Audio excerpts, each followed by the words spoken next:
Fascist সরকারের অংশ যারা রয়েছে তাদের সবার পদত্যাগ করতে হবে আজকের মধ্যেই তাদের পদত্যাগ করতে হবে।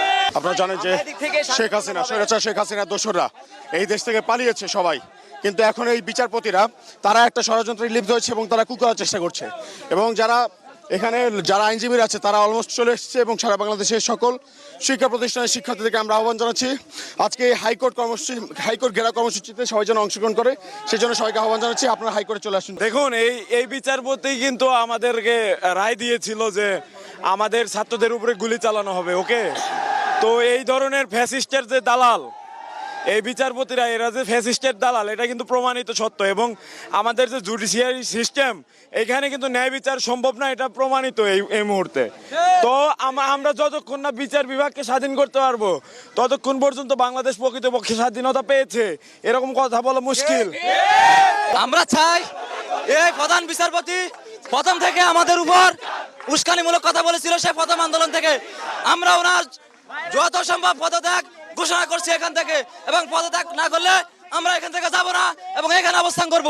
এবং সবকিছু আমরা দেখেছি, হাসিনা ফ্যাসিস্ট সরকার শেষ মুহূর্তে কিন্তু এই যে বুয়েটের ছাত্র রাজনীতি বন্ধ আবার খোলা থেকে শুরু করে বিভিন্ন কিছু কিন্তু তারা রায় দিয়েছে, কিন্তু এই হাইকোর্টকে কেন্দ্র করে, এই বিচারপতিদের কেন্দ্র করে। তো আমরা তাই চাই এই বিচারপতি এই মুহূর্তে পদত্যাগ করুক, না হয় তাকে টেনে হিসেবে নামানো হবে। দেখুন, আজকে আমরা দেখেছি যে জুডিশিয়ারি কু করার মধ্য দিয়ে আমাদের যে ছাত্র জনতার যে গণবিস্ফোরণটি হয়েছিল, আমাদের গণ অভ্যুত্থানটি হয়েছিল, সেটিকে প্রশ্নবিদ্ধ করার চেষ্টা করেছে।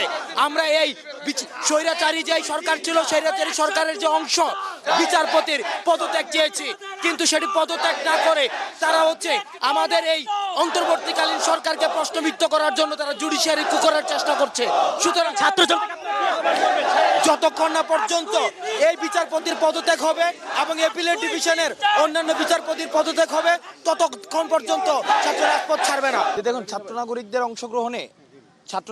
অংশগ্রহণে যে গণবিপ্লবটি হয়েছে, সেই গণবিপ্লবটিকে প্রশ্নবিদ্ধ করার জন্য আমরা বিভিন্ন সময় বিভিন্ন কু করার প্রচেষ্টাকে আমরা দেখেছি। আমরা মিলিটারি কু করার প্রচেষ্টা দেখেছি, অ্যাডমিনিস্ট্রেটিভ কু করার প্রচেষ্টা দেখেছি, এবং আজকে আমরা দেখছি জুডিশিয়ারি কু করার এক ধরনের পরিকল্পনা করা হচ্ছে।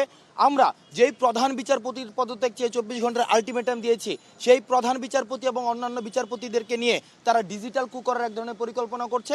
কারণ গতকাল আমরা দেখেছি খুনি হাসিনার যে সন্তান বিদেশে বসে উনি হুঙ্কার দিচ্ছেন যে সরকারটি গঠিত হয়েছে সেই সরকারটি হচ্ছে কনস্টিটিউশনালি ইনভ্যালিড। আমরা স্পষ্ট করে বলতে চাই, খুনি হাসিনার পতন ঘটেছে, খুনি হাসিনার কোনো পদত্যাগ করার প্রয়োজন নেই। ছাত্র নাগরিকের অংশগ্রহণের ভিত্তিতে যে গণবিপ্লবটি হয়েছে, সেই গণবিপ্লবটিতে খুনি হাসিনার পতন ঘটেছে, একটি স্বৈরাচারী ব্যবস্থার মূলোৎপাটন ঘটেছে। সুতরাং এই মূলোৎপাটিত ব্যবস্থাটির আবার পুনরুৎপাদনের জন্য যে কোনো ধরনের প্রচেষ্টাকে ছাত্র জনতা সেগুলোকে রুখে দেবে। সুতরাং আমরা ছাত্র নাগরিককে আহ্বান জানাবো, আপনারা রাজপথ দখল করুন এবং আপনাদের পার্শ্ববর্তী জেলা কোর্ট এবং হাইকোর্ট এবং যে সুপ্রিম কোর্টটি রয়েছে, আপনারা সুপ্রিম কোর্ট ঘেরাও করুন এবং যতক্ষণ না পর্যন্ত প্রধান বিচারপতি পদত্যাগ করবেন এবং অন্যান্য বিচারপতি পদত্যাগ করে এই জুডিশিয়ারি কু করার ষড়যন্ত্র যতক্ষণ না পর্যন্ত ওনারা প্রত্যাহার করবেন, ততক্ষণ পর্যন্ত ছাত্র জনতা রাজপথে থাকবে। কোটা সংস্কার আন্দোলনকে ঘিরে যখন